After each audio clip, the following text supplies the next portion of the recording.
Good evening, कैसे हैं आप सब। तो जी लास्ट व्लॉग में आप लोगों ने देखा था पैकिंग हो गई है और पैकिंग करके पूरा काम घर का ख़त्म करके नहा धो के हम लोग निकल गए हैं अपने सफ़र पे, आगे के सफ़र पे। और मैं जा रही हूँ मम्मी के यहाँ। आप में से 2-3 लोगों ने गैस किया और उनका गैस ठीक था कि हाँ मम्मी के यहाँ जा रही हूँ। और यही होता है कि जब छुट्टियाँ होती है ना तो बच्चे मामा नाना के यहाँ ही जाने के लिए सबसे पहले तैयारी शुरू कर देते हैं। अब लकी की 3-4 दिन की ट्यूशन की छुट्टियां हैं, उसके जो सर हैं वो अपने गांव जा रहे हैं, उसकी मैम अपने गांव जा रही हैं, तो मंडे से रीजॉइनिंग होगी। तो मैंने सोचा मैं भी 2-3 दिन के लिए घूम आती हूँ, फिर वैकेशंस में तो टाइम लगेगा नहीं। तो जी यहाँ पे आते ही मैं लग गई हूँ काम पे।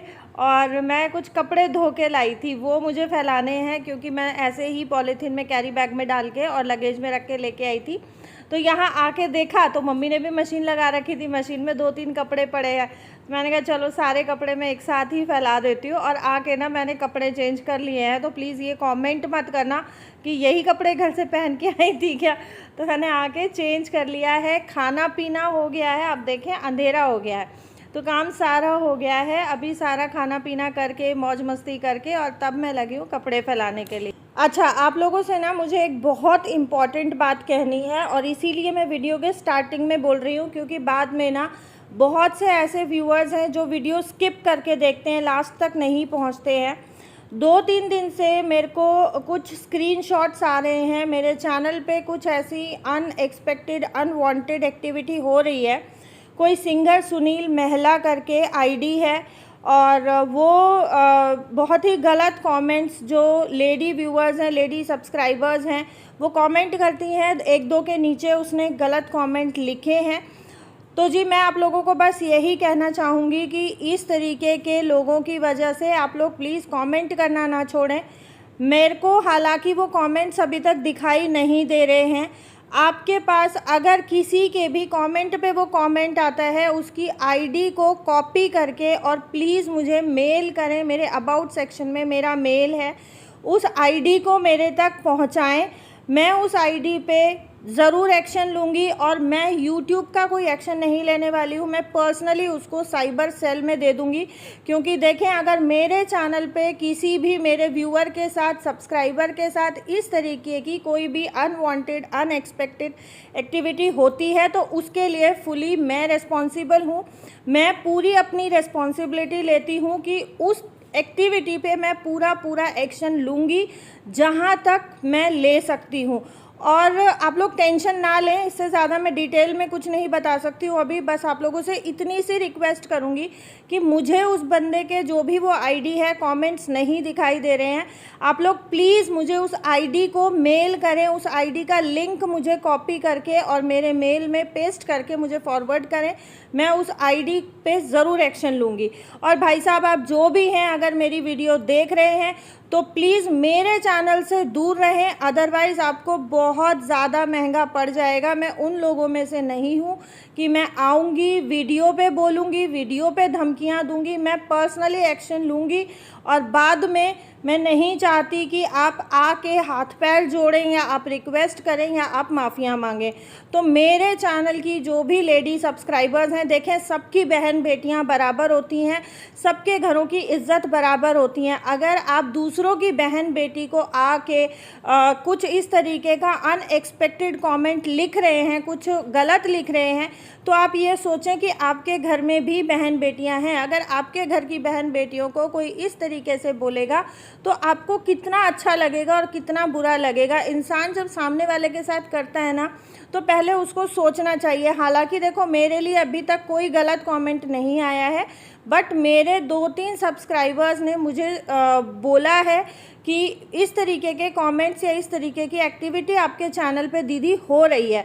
और मैंने बैक वीडियोस में जाके क्रोम से चेक किया है, मैंने वाईटी स्टूडियो से चेक किया है, मैंने डायरेक्टली यूट्यूब से चेक किया है, बट मुझे वो कमेंट्स नहीं दिखाई दे रहे हैं। आई डोंट नो कि वो जो भी आईडी है लिख के कमेंट्स डिलीट कर रही है या क्या फंडा है, मुझे वो कमेंट्स नहीं दिखाई दे रहे हैं।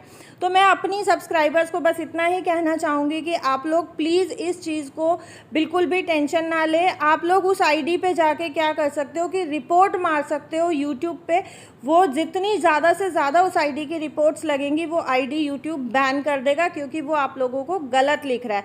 बहुत ज़्यादा एक्टिविटी नहीं हुई है, 1-2 लोगों के साथ हुई है। तो जी यहाँ सुबह वही 5 बजे का रूटीन शुरू हो जाता है हमारा, क्योंकि आप लोग बार बार पूछते हो इतनी दीदी आप इतना जल्दी कैसे उठ पाते हो। तो मैं इतना जल्दी जो उठ पाती हूँ वो मुझे इसी घर की देन है। और यहाँ पे पूरा फुल रूटीन है। मेरे डैडी जो हैं वो 4 बजे उठते हैं, मम्मी 5 बजे उठती हैं, तो सबको वही 5 बजे ही उठना पड़ता है। और शाम को जो मैंने ये कपड़े फैलाए थे ये मैंने और लकी ने रात को अंदर कर दिया था स्टैंड, तो ये सूख गए हैं। कपड़े मैंने उतार लिए हैं, सुबह की चाय हो गई है, 1-2 काम भी निपटा दिया है। सब्जी वाला आया था, मम्मी सब्जी लेके आई हैं और अभी मैं फ़ोल्ड करूँगी इन कपड़ों को। हमारे वाले कपड़े हमने लगेज में रख दिए हैं। ये जो डैडी के कपड़े हैं, एक सूट मम्मी का है, इनको प्रेस के में डालना है। बाकी यहाँ पे लकी सोया था तो बेडशीट भी मैं साथ साथ फ़ोल्ड करके और बेड झाड़ दूँगी। भाभी लगी हुई है नाश्ते की तैयारी करने में, नाश्ता बना रही है वो। तो ये है कि जब तक वो नाश्ता बनाएगी तब तक मैं बाकी के ऊपर के छोटे मोटे काम कर दूंगी। उसके बाद हेल्पर आएगी तो वो अपना डस्टिंग और झाड़ू पोछा कर लेगी, बस हो जाएगा काम ख़त्म। और ऐसे ही होता है, देखो जहाँ पे 2, 3, 4 लेडीज़ होती हैं ना, या एक से ज़्यादा होती हैं, तो मिलजुल के जब आप काम करते हो ना तो बहुत जल्दी काम निमट जाता है। और देखें मेरी और मेरी भाभीयों की, दोनों ही भाभीयों की, छोटी वाली भी और बड़ी वाली भी, दोनों ही भाभीयों के साथ मेरी ननद भाभी वाली बॉन्डिंग नहीं है। हालांकि छोटी वाली भाभी से मेरा इतना इंटरेक्शन नहीं है, लेकिन बड़ी वाली भाभी के साथ मेरा बहुत अच्छा बॉन्ड है। और हम लोग ननद भाभी की तरह नहीं रहते हैं, हम लोग as a friend, as a sisters रहते हैं। तो देखें मुझे कोई प्रॉब्लम नहीं होती है कि मैं अपने मायके में आके काम करूं, तो मैं हेल्प करा देती हूं। तो जी यहाँ पे लगे हैं। और बीच में ना हम लोग मार्केट भी हो आए थे, वो मैं आप लोगों के साथ आज शेयर नहीं कर रही हूँ, वो आने वाले वीडियोज़ में शेयर करूँगी। मार्केट से आने के बाद भाभी लग गई है शाम के कामों में और मैं लग गई हूँ करेला छील के, और इसको मैं काट के धूप में सुखा दूँगी। और मैं बनाऊँगी आज स्टफ्ड करेला और जो काट के करेला बनता है, दोनों रेसिपी। लेकिन रेसिपी भी मैं आज की वीडियो में आप लोगों के साथ शेयर नहीं कर रही हूँ। अगर रेसिपी शेयर करूँगी तो वीडियो बहुत ज़्यादा लंबा हो जाएगा। और यहाँ पीछे लक्की और मन्नू खेल रहे हैं, तो मैं उन्हीं को देख रही थी झांक झांक के, क्योंकि दोनों एक जैसे शैतान हैं, तो बहुत ज़्यादा ध्यान रखना पड़ता है। मन्नू काफ़ी छोटा है तो मन्नू का ज़्यादा ध्यान रखना पड़ता है। यहाँ बस करेले मैंने छील लिए हैं, आगे पीछे का नाकू मैंने काट दिया है छील के, और अब इसके अंदर का बीज मैं निकाल रही हूँ पेट चीरा करके। अच्छा, कई लोग क्या करते हैं कि नाखून से ना नीचे की साइड बीज को स्क्रैच करते हैं निकालने के लिए, तो उससे क्या होता है कि आपके ना नाखून के अंदर घुस जाता है और वो नाखून कई दिन तक दुखता है, बहुत दुखता है वो। उससे आप कुछ ना टच कर सकते हो ना उठा सकते हो, बहुत ज़्यादा पेन होता है। तो उससे क्या करना है कि ऊपर से नीचे की साइड स्क्रैच नहीं करना है, नाखून से नीचे से ऊपर की साइड आप जब बीज को स्क्रैच करेंगे ना, ये देखें मैंने दिखाने की कोशिश की है बट लाइट बहुत ज़्यादा है बाहर की, तो ये फोकस नहीं हो पाया। तो इस तरीके से आप जब स्क्रैच करेंगे तो बीज बहुत इजीली निकल जाता है। अब यहाँ 6 करेले मैंने लिए हैं भरवा के लिए, और बाकी शायद 2 से 3 करेले हैं वो मैंने बीच में से काट लिए हैं। हालांकि काट के करेले बनाने की रेसिपी मैं पहले भी आप लोगों के साथ शेयर कर चुकी हूँ। स्टफ्ड करेला की मुझे रेसिपी की रिक्वेस्ट बहुत टाइम से आ रही थी, तो मैंने कहा चलो आज दोनों रेसिपी बनाते हैं। बस करेला मैंने छील के काट के तैयार कर लिया है। अब इसमें डाल देंगे नमक खूब सारा। अगर आपके पास बहुत खट्टी दही या लस्सी है तो दही को फेंट ले पानी डाल के, और लस्सी है तो इसको लस्सी में डिप करके थोड़ा नमक डाल के धूप में रख दें, तो ये जो करेला पानी छोड़ता है ना उससे इसका कड़वास निकल जाता है। लास्ट टाइम भी जब मैंने इस तरीके से शेयर किया था तो मुझे 1-2 कमेंट आए थे कि मीनू हम नमक नहीं लगाते हैं लेकिन फिर भी करेला कड़वा नहीं बनता है। तो देखें बच्चे छोटे हैं, मेरे बच्चे नहीं खाते हैं, तो इसलिए मैं नमक लगा के रखती ही हूँ कि थोड़ा बहुत अगर कड़वास आए तो बच्चे खा लें, मतलब नमक से निकल जाए और बच्चे खा लें। अच्छा, करेला नमक लगा के रख दिया है, धूप में 2 से 3 घंटा रहेगा। अभी टाइम हुआ है लगभग 4 बजे का, और मैं लगा रही हूँ यहाँ पर्दे धुलने के लिए। पर्दे हम लोगों ने चेंज किए थे, तो यहाँ जब हम पर्दे धोते हैं ना तो सबसे एक बड़ी जो मेजर प्रॉब्लम आती है वो क्या आती है, जो पर्दे का रिंग होता है वो निकल जाता है मशीन में पर्दा धोने से। तो यहाँ हम क्या कर सकते हैं कि सारे पर्दों को जैसे हम रॉड पे डालते हैं ना उस तरीके से फोल्ड करें, एक रुमाल लें और रुमाल से इसको अच्छे से बांध दें। अगर बड़ा रुमाल है, जो जेंट्स वाला हैंकी है, उसमें 6 पर्दे आराम से आ जाते हैं।